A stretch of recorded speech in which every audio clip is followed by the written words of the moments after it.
Before we start the show, don't forget to check our new ebook, Kill All Bugs, Learn Software Testing in One Day. For a limited time, it's only $9.99. Links in description. Welcome to the Deep Dive. Today we are strapping on our virtual hard hats and we're going to plunge right into the web's core architecture. Right into it. I'm talking about that really critical and, well, let's be honest, often confusing division between front-end and back-end development. It can be very confusing. Yeah, for anyone trying to figure out where the work really happens or, maybe where to focus a career, this divide is everything. Exactly. And that's our mission today. To give you a shortcut, we're going to synthesize the core differences in the roles, the skills you need, the tools, and critically, how this all shows up in compensation. So no information overload. No, we're just distilling everything from the source material into one comprehensive overview and really explaining the implications of it all. Okay, let's start with the hook then. That simple difference. It's basically what you see versus what makes it all work. The visible versus the invisible. The canvas versus the plumbing. So let's unpack that. The core responsibilities. We can start with the part the user actually, interacts with. The front-end developer, the FE. Right. Their job is to implement every single visual component on a website. They're focused on the navigation, the buttons. How it all looks and feels. Exactly. The overall accessibility and visibility. They're basically the guardians of the user experience, the UI and the UX. And if the front end is that interactive dashboard that you see and touch, the back end, or BE, that's the engine. It's the transmission, the security system, everything under the hood. All server-side. All server-side development, yeah. So their focus is on databases, scripting, the entire website architecture. They manage all those behind-the-scenes functionalities. So processing input, storing data, Yeah. all that heavy lifting. All of it. And making sure every single request is handled securely and efficiently. That distinction really makes the interdependence clear, doesn't it? The front end is, well, it's worthless without the data. And the back end is completely invisible without the display. And it's important to say, the back end isn't just a place to store things. The BE team is developing an application that provides support, real security, content management.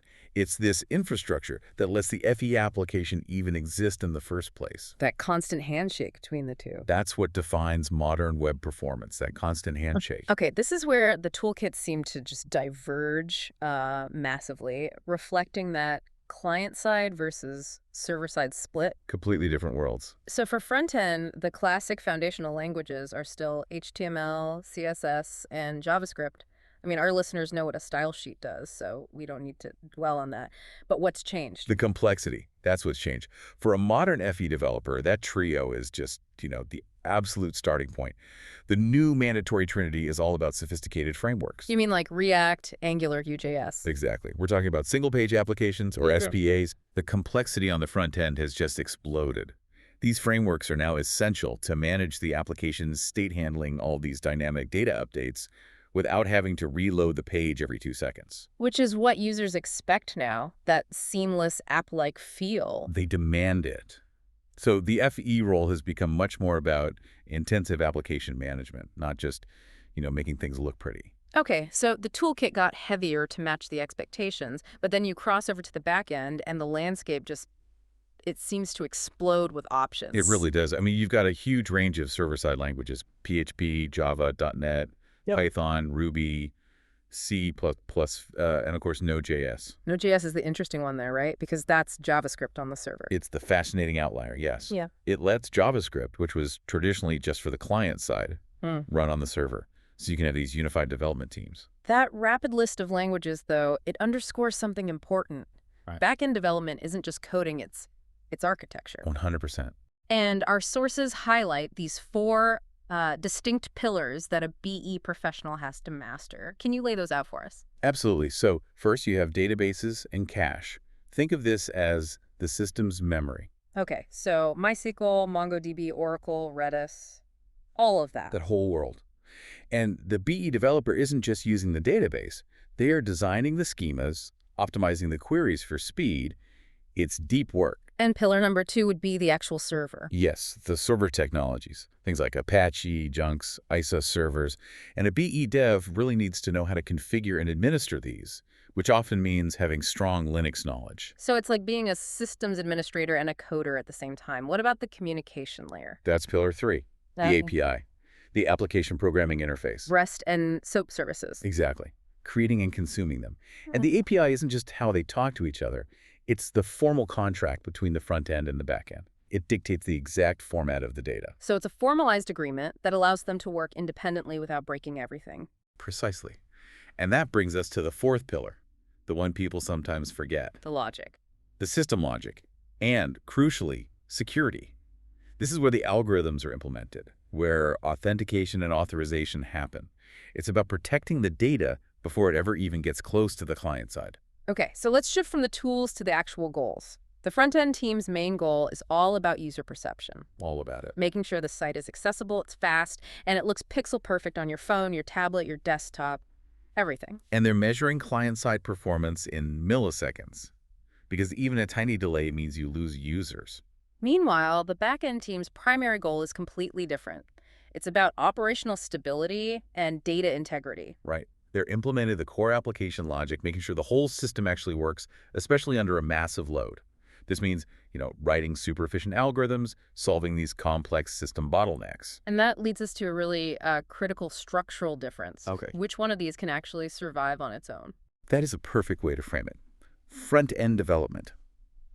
It can't be offered as an independent service. You just can't monetize a beautiful car dashboard if there's no engine. Makes sense. But back-end development can be offered independently. It's a model called a BOSS. Back-end as a service. Okay, walk me through that. What does that look like in practice? Well, BOSS providers offer pre-built infrastructure, things like cloud databases, user authentication services, specialized functions. It lets a client focus only on building their front end. So you're essentially renting the plumbing and the power grid. You are. And it proves that the back end, the architectural component, has significant independent value. That does make perfect sense. Now, diving deeper into those BE responsibilities, they seem to be the absolute gatekeepers of code integrity. Version control, using Git or SVN. Why is that so critical for them specifically? Because the stakes are so much higher. Version control, especially Git, lets them track every single change. They have full traceability. They can instantly roll back to a stable version if a new deployment causes, say, a catastrophic data error. Or a security hole. Or a security hole. Yeah. If the BE code is corrupt, the entire system fails, period. They're also responsible for the system architecture and managing API resources across all devices, web, mobile, everything. And our sources also point to their involvement in data science analysis. They do. Implementing business logic often means dealing with huge data sets, so they need this deep technical knowledge of data structures and the ability to write quality unit tests to make sure every piece of logic works perfectly. So with that deep focus on the server, is there any expectation for a back-end dev to know anything about the front end? There is a desirable expectation, I'd say. While they live on the server side, having some basic exposure to HTML and CSS, understanding how the API data gets used, it just makes for much, much better collaboration. So if they understand the pain points of the front-end developer, they can design a better API contract. It minimizes friction and speeds the whole process up. All right, let's turn to the final metric then, the one everyone's waiting for, compensation. We've established both are complex, in-demand careers, but the averages do tell a story. They certainly do.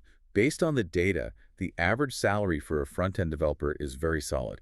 It comes in at about $104,000 a year. Okay, not bad at all. Not at all. However, the average for a back-end developer is significantly higher. It averages around $120,798 per year. Wow, so that's roughly a $16,000 difference per year. And I mean, both are excellent salaries, but that gap isn't arbitrary, is it? We have to connect that $16,000 back to what we were just talking about, the cost of failure. Absolutely. The difference is completely justified by system risk. When a front-end developer makes a mistake, the result is usually, a visual bug? A button doesn't work. A slow page load, low-stakes stuff, relatively speaking. It's operational friction. Yeah. But a back-end failure. That's a different story. It can mean catastrophic data loss. It can mean a system-wide security breach or just complete global service downtime. The BE dev is dealing with the architecture, the algorithms, the data's integrity. The stakes are exponentially higher. So that $16,000 difference directly reflects that higher cost of failure. And the indispensable nature of that architectural oversight, yes. It also seems like the back-end role offers a broader career path, maybe into management or leadership. It often does. It can lead to roles like a solutions architect or a principal engineer, where that deep understanding of the entire system from the database all the way to the server is just mandatory. Whereas front-end specialists might move more into UI/UX leadership. Exactly. The backend's broad technical foundation often provides more direct routes into owning an entire enterprise-level system. Well, there you have it. You now have a clear map of the web development landscape. You understand who's managing the interactive canvas, the user experience, That's the front end. and who is managing the sophisticated plumbing, the security, the power grid. The back end. You know which side deals with presentation and which one deals with pure system integrity and risk? And now for that final thought for you to consider. Given that the back-end developer's role covers this critical system architecture, data science, complex algorithms, all skills that are increasingly essential, how might the ability to offer back-end as a service, that model we talked about, how might that fundamentally shift how companies invest in their core talent, effectively cementing the BE developer as the chief architect of the entire digital enterprise? Something to think about. Hey, yo, haven't you checked out our new book yet? Link in description.